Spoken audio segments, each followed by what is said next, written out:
ସୁମିତା ଗୌଡ଼ ଗୋଟେ ନବଜାତ ଶିଶୁ ଜନ୍ମ କରିଥିଲେ ନବରଙ୍ଗପୁର ଜିଲ୍ଲାରେ।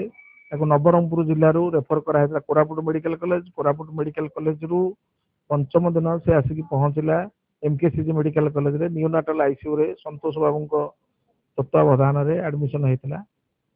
ଆମକୁ କଲ୍ ଦିଆଗଲା ନ୍ୟୁରୋସର୍ଜରୀ ବିଭାଗକୁ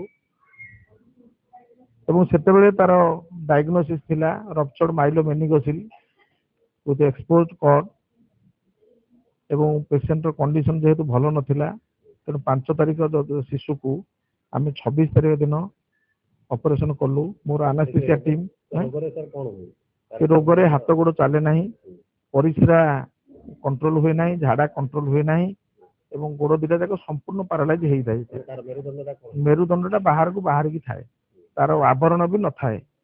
ତେଣୁ ସେ କେସରେ ମୁଖ୍ୟ ଜିନିଷ ହଉଛି ଯେ ତା ଗୋଡ଼ ଚାଲୁ ନ ଚାଲୁ ଏ ପିଲା ଗୁଡାକ ଛୋଟ ଛୁଆ ଗୁଡାକ ଇନଫେକ୍ସନ ହେଇକି ରପଚର୍ଡ ମାଇଲୋମେନିଙ୍ଗୋସିଲରେ ଇନଫେକ୍ସନ ହେଇକି ମେନିଞ୍ଜାଇଟିସ୍ ହେଇକି ପ୍ରାୟ ଡେଥ୍ କରିଯାଆନ୍ତି।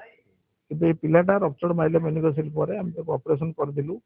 ମୋର ଆନାସ୍ଥେସିଆ ଟିମ୍ ପ୍ରଫେସର ସଞ୍ଜୀବ ପାତ୍ରଙ୍କ ନେତୃତ୍ୱରେ ତାଙ୍କ ସହିତ କଥାବାର୍ତ୍ତା କରିକି ସନ୍ତୋଷ ବାବୁଙ୍କ ସହିତ କଥାବାର୍ତ୍ତା କରିକି we have settle on operation କଲୁ 26 ତାରିଖ ଦିନ।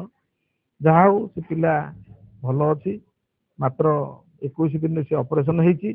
ବର୍ତ୍ତମାନ ତାକୁ ମାସେ ପୁରିଗଲାଣି, ଅବସ୍ଥା ଭଲ ଅଛି। ତାର ଟିକେ ହାଇଡ୍ରୋସେଫାଲସ୍ ଡେଭଲପ କରିଛି ଯୋଉଟା କି ସାଧାରଣତଃ କରେ ଏବଂ ସେତେବେଳେ ଅପରେସନ ଆମକୁ